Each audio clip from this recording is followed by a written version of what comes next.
Bonjour à tous et bienvenue dans cette nouvelle vidéo. Alors aujourd'hui, une vidéo un petit peu particulière. Je suis chez Thomas Longfosse, je l'ai bien dit. Hein. Oui, c'est comme ça. Donc artisan ébéniste ici à Bayonne. Comme vous le savez, j'ai un amour assez particulier pour le Pays Basque. Et donc c'était l'occasion pour moi de venir rendre visite à Thomas. Ça fait déjà 1 an ou 2 que j'avais l'intention de venir lui rendre visite. Ça ne s'est jamais vraiment fait. Thomas est parti au Japon il y a 1 an ou 2 ans pour découvrir la culture japonaise autour de l'ébénisterie, mais pas que. Et donc, je vais laisser la parole à Thomas pour qu'il explique un petit peu son parcours, ce qu'il fait exactement comme activité, avec les magnifiques choses que j'ai découvertes et que je vais vous partager en images. Donc voilà Thomas, je te laisse la parole. Dis un petit peu qui tu es, ce que tu fais, ton activité, comment tu la vis, etc. Ok, merci Benoît déjà d'être venu, c'est cool. Et c'est plutôt moi qui te remercie de m'accueillir. Donc du coup, ça va faire 10 ans maintenant que je suis à mon compte, que j'ai l'atelier. J'étais pas ici avant, mais voilà, ça fait 5 ans que j'ai cet atelier.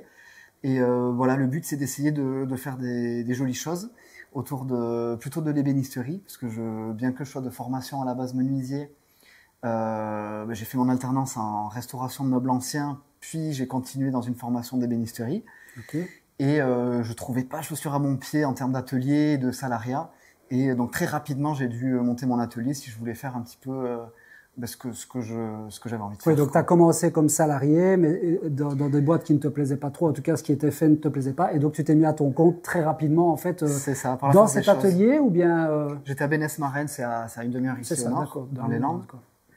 Et en gros, je me suis centré d'abord sur la restauration de mobilier ancien, parce que c'est mon cœur de métier. Donc vraiment Louis XV, Louis XVI, du plaquage, marqueterie à l'ancienne, etc.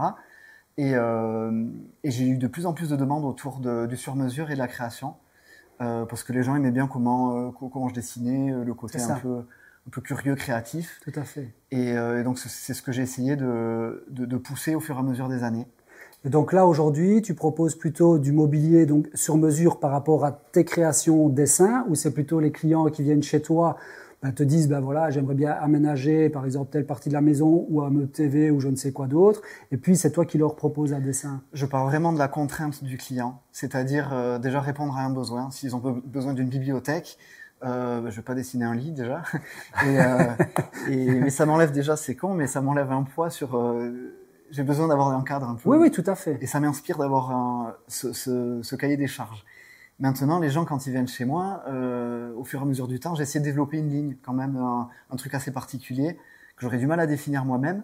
Par rapport justement à ce que tu montrais avec la partie kumiko, donc plutôt tendance japonaise, etc., ou plutôt le fait que ça soit des courbes et ce genre de choses? C'est plus large que les kumiko, ça c'est vraiment une toute petite partie de mon travail, et justement c'est des agréments, ça pop un peu comme ça. C'est ça, oui.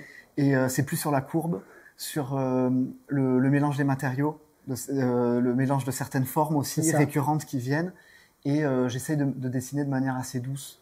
Mais quand même si c'est assez particulier, je veux m'intégrer quand même dans l'air du temps. Et ça reste fonctionnel voilà. dans l'utilisation, etc. Tu me montrais ton dernier projet justement avec la bibliothèque un petit peu cintrée vers l'intérieur et vers l'extérieur. Voilà, c'est quelque chose de très spécial, mais de fait, les gens savent mettre leurs bouquins ou je ne sais pas quoi d'autre, c'est plutôt une bibliothèque. Il y a un ordre dans le cahier des charges. Et donc je suppose aussi que tu t'adaptes par rapport à l'environnement du bâtiment, des clients, etc. C'est la première contrainte, c'est le lieu, et surtout j'adore aller chez les gens, découvrir et parler avec eux comme tu fais ici aujourd'hui.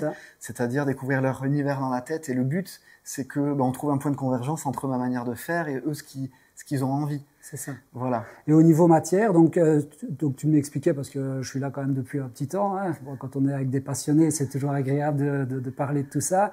Tu me disais que au départ, tu étais vraiment très axé bois massif, et puis aujourd'hui, tu développes aussi le fait de travailler avec du panneau contreplaqué ou ce genre de choses, la demande justement par rapport au client, est-ce qu'elle est plutôt axée bois massif, ou est-ce que c'est toi qui vas plutôt décider de travailler avec du panneau, avec du plaquage en fonction de la demande? Ça dépend des projets. Et c'est là où je trouve intéressant de faire du sur-mesure, parce que c'est pas que d'en faire du sur-mesure par rapport au lieu, c'est aussi s'adapter à la topologie d'un projet, mais sous d'autres aspects. C'est complètement délirant. C'est pas une vérité, c'est ma vérité, je préfère le dire. Mais aujourd'hui, je considère que c'est complètement délirant de faire une bibliothèque de 5 mètres par 5 mètres. Si on cherche une certaine finesse dans les épaisseurs notamment, En fait, ça contraint trop au niveau du dessin. Si on veut faire des trucs un peu fins, de se dire ok, je vais le faire full massif. Oui, c'est ça. Et en fait, ça va faire monter la facture et ça va juste faire que soit on descend la facture et nous on passe les heures là et on va pas ses amis et sa famille, soit on se dit ok, sur ce projet-là. Sans compter l'instabilité, parce qu'évidemment, travailler avec des pièces fines, c'est bien d'avoir une philosophie du bois massif, mais plus c'est fin, plus ça aura tendance à travailler. Ou alors il faut sélectionner des pièces du quartier haute, mais des fois, un déchet pas possible. Voilà, des fois, on peut même pas parce que c'est trop, c'est juste pas possible par rapport à la forme, à la contrainte de poids. Enfin, j'en sais rien. Il y a 10 000 contraintes. Tout à fait. Donc, sur tous les projets, je réfléchis pas du tout de la même manière. Et sur d'autres projets, s'il y a une jolie table à faire en bois massif, avec, j'en sais rien, de la moulure à finir à la main et tout, voilà, tu plonges, évidemment. Là, j'y vais en courant. Tout à fait. Et au niveau des bois, justement, parce que moi, je te connais un petit peu par rapport à ton cheminement du bois local, etc. Comment est-ce que, justement, tu sélectionnes tes bois? Où est-ce que tu te fournis et vers où tu vas? Est-ce que tu as des fournisseurs bien particuliers ou est-ce que tu continues à faire comme tu le faisais avant, c'est-à-dire aller carrément abattre les arbres toi-même ici dans la région et puis en débiter tes propres planches? Eh bien, il y a plusieurs méthodes. Je dirais que 40%, ou plus ou moins 40% du bois que j'utilise sur les projets en bois massif, c'est des arbres qui sont tombés de manière même naturelle. Et des gens m'appellent et on me dit bon... super, j'enchaîne sur le terrain suite à la tempête. Avant d'appeler l'élagueur qui va couper en petites bûches, est-ce qu'il y aurait moyen de le revaloriser? Ah oui, donc c'est vraiment quand un arbre allez, je dirais tomber d'une manière naturelle. Tu ne vas pas spécialement abattre des arbres qui étaient sur pied. C'est pas mon taf. D'accord, ok. Ça, je sais pas faire. Ah oui, mais justement, donc c'est vraiment revaloriser un arbre qui a été finalement sinistré par une situation ou une autre. Quoi. Des élagueurs maintenant, parce que le but c'est d'avoir agrémenté ce réseau-là, ça prend des années à mettre en place. Mais des élagueurs m'appellent et me disent ok, là j'en sais rien, dans une résidence à Hendaye, le dernier c'était à Hendaye, l'arbre menaçait un peu de tomber sur les maisons. Ouais. Du coup, à grand regret, le propriétaire a dit bon mais ok, voilà, j'appelle un élagueur, on coupe, un truc centenaire, il était beau ce chêne en plus. Enfin bref, voilà, qu'est-ce qu'on en fait? Eh bien, ok, à ce moment-là, je peux intervenir. Alors, soit dans le pire des cas, j'y vais à la gruminette, à la tronçonneuse. Ouais. C'est à la canadienne, donc là c'est long et c'est très compliqué, mais on arrive à sortir des planches qui sont au fin fond d'une forêt. D'accord. Soit j'emmerde mes copains charpentiers et ils viennent avec leur gros camion et voilà, ils me dépannent, je leur donne un billet. On récupère ce truc-là que j'amène à la Syrie. D'accord. Voilà, pas le pays. Et bref, et là on scie selon plusieurs méthodes de sciage, ça dépend d'ailleurs. Oui, évidemment. Je fais sécher à Ustaritz, quoi qu'il arrive chez mes grands-parents. Voilà, ça c'est 40% de mon bois. Sinon, je vais dans une scierie qui est à 1h30 d'ici, qui fait un super boulot. Et qui prend un petit peu de tout, ok. Voilà. Alors ça, c'est pour la partie, on va dire, menuiserie, etc. Moi, ce qui m'intéresse aussi, c'est un petit peu ce voyage au Japon. Ouais. On en a un petit peu parlé. Qu'est-ce que tu as découvert? Je veux dire, est-ce que ça t'a modifié dans ta manière justement de créer dans ton atelier, aussi bien au niveau design qu'au niveau philosophie de vie? Ça, c'est quelque chose, voilà, j'ai vu un petit peu les choses que tu as faites là-bas. J'ai vu aussi que tu avais appris à affûter les fameux rabots qui permettent de faire des feuilles de papier, etc. Raconte-nous un petit peu justement cette expérience, comment tu l'as vécu, si tu le referais ou si tu le ferais différemment, et est-ce que ça te donne peut-être même l'envie de retourner soit au Japon ou ailleurs par rapport à ce que tu as découvert là-bas et la philosophie de ce pays qu'on connaît finalement très peu. C'est vrai. Je re-signe demain matin s'il faut y retourner. D'accord. J'ai un gros coup de cœur pour ça. Je te coupe. Qu'est-ce qui t'a attiré justement pour le Japon? Avant ou après d'y aller? Avant, justement. C'est le fait de couper l'entreprise. D'accord. À un moment donné, et de se poser sur autre chose et d'avoir la tête ailleurs en fait. Mais pourquoi le Japon? Pourquoi le Japon? Parce que ça convergeait pareil avec les désirs de ma compagne sur... c'est une autre planète, déjà le Japon. On adore la bouffe, voilà, on adore manger les trucs. Le Japon, c'est génial pour ça. L'artisanat, c'est super. Okay. Les paysages, on adore. Et puis, on n'est pas accablé pareil. Ils réfléchissent différemment, donc c'est hyper important pas important, mais en tout cas intéressant de se confronter à quelque chose de différent. Ok. Et le Japon, ça cochait toutes ces cases. C'est ça. Voilà. Est-ce qu'il y avait une recherche particulière aussi au niveau du travail de ton domaine, le travail du bois, ou c'était vraiment au départ plutôt par rapport à la philosophie du pays? L'approche était secondaire sur mon travail, c'était pas le but. Parce que tu as quand même fait des choses, tu me montrais, fort axées après sur Et oui, sur mais c'était pas prévu. D'accord, ok. C'était justement... le but, c'était de pas prévoir dans le quotidien d'une entreprise. C'est le côté qui me plaise beaucoup. On est obligé de tout prévoir. Je me souviens que tu m'avais dit que tu partais. En fait, tu cherchais des petits boulots là-bas pour financer une partie du voyage. Et puis, ça allait t'amener à différents endroits. Donc ça, j'ai compris. Et maintenant, justement, qu'est-ce que tu retires de cette expérience par rapport au domaine du bois, donc plus particulièrement les gens où tu as appris à affûter, parce que quand tu me dis qu'il faut 8 heures quasiment pour affûter, faire de rabot, nous, on ne pourrait pas se permettre de faire ce genre de choses. Donc, qu'est-ce qui les amène quelque part à cette perfection et cette envie de faire ce genre de choses? Alors, moi, j'ai été dans 3 ateliers spécifiques que j'ai choisis. Donc, c'est pas, là encore, ça représente pas forcément la philosophie globale de tout un pays. Mais si j'ai choisi ces ateliers-là, c'est pas pour rien, c'est parce qu'ils sont vraiment jusqu'au boutiste. Le but d'aller dans ces ateliers-là, c'est qu'à la fois, ils font un travail très traditionnel dans leur approche, c'est-à-dire l'approche de l'outil. Mais par contre, ils sont vraiment dans une approche hyper moderne, dans la manière de dessiner les meubles et dans l'état d'esprit aussi et leur manière de réfléchir. D'accord. Et c'est en ça que je me retrouvais beaucoup là-dedans et que je voulais me confronter à ça et voir comment, avec leur culture différente et notre culture différente, on pouvait aussi trouver un point commun et communiquer ensemble, pas qu'avec la langue, parce que je parle un petit peu japonais, pas bien, mais un peu, mais avec le langage de l'artisanat. C'est ça. Et alors, on parlait aussi du côté donc rentabilité. Donc, comme on disait, donc ils mettaient 8 heures pour affûter à faire de rabot, pour faire les petites feuilles. À savoir que ça tient un jour et puis ils réaffûtent le lendemain. Quel est justement ce rapport?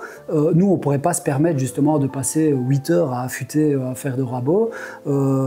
Quelle est justement la philosophie qu'ils ont par rapport à ce rapport rentabilité étant passé à ce genre de choses en fait? Donc là, je vais parler d'un atelier qui s'appelle Koma Fourniture, qui est à Tokyo, et eux, ils font des chaises galbées.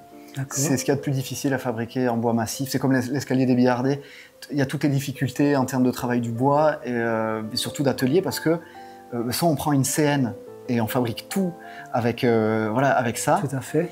Et je pensais qu'ils le faisaient comme ça et qu'ils arrivaient à faire des vidéos de communication où on les voyait batailler avec leurs petits rabots et tout. Et non, c'est aussi génial que les vidéos qu'on voit, c'est-à-dire qu'ils font...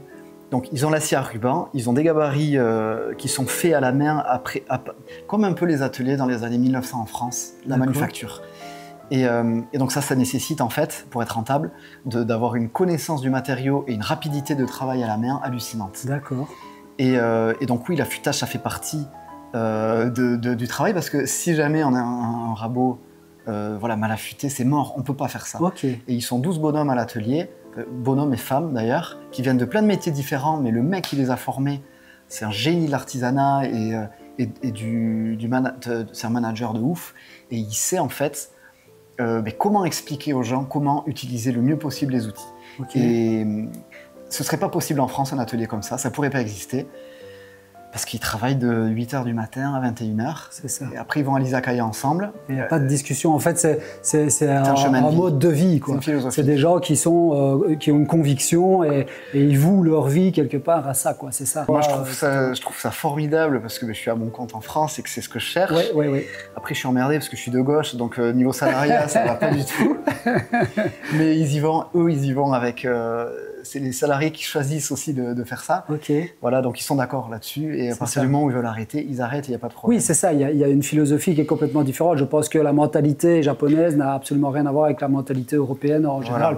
Voilà. Ils vendent à l'international. Ils sont bien assis sur leur truc. Ils arrivent à sortir des tarifs, je trouve, hyper raisonnables par rapport au type d'artisanat qu'ils proposent, à la manière dont ils le font. Tout ça à la main, c'est dingue. Ils sortent des chaises. C'est pas fait de manière industrielle, qui coûtent entre 800 et 1200 euros.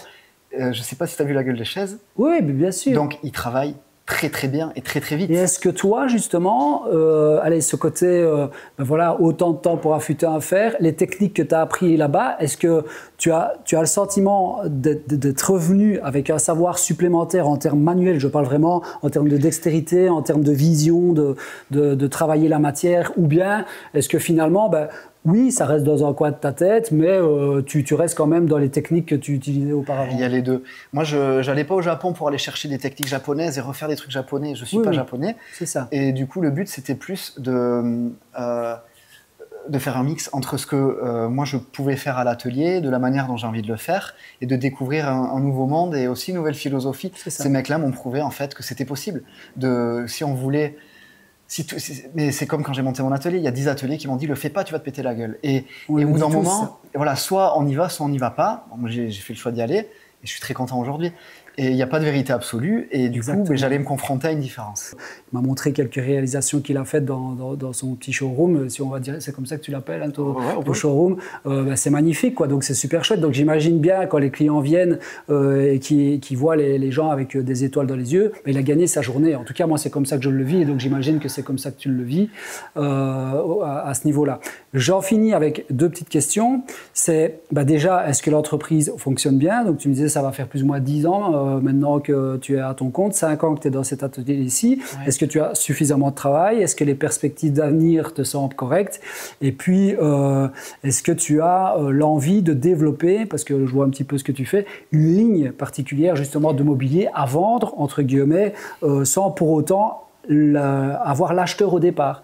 Créer, voilà, je voyais un petit peu les dessins que tu fais derrière, que je t'ai d'ailleurs conseillé de déposer parce que c'est magnifique et puis il faut garder tes créations pour toi quelque part. Et est-ce que tu aurais cette envie de créer une ligne, on va dire, de mobilier et puis le promouvoir au niveau des clients au travers de, je sais pas moi, le Mobilier de France, j'ai à vendre, mais je sais qu'il y a un Mobilier de France à Bidart ou autre, que ça pourrait être vendu justement au travers de grandes lignes de meubles ou autre chose. Quoi.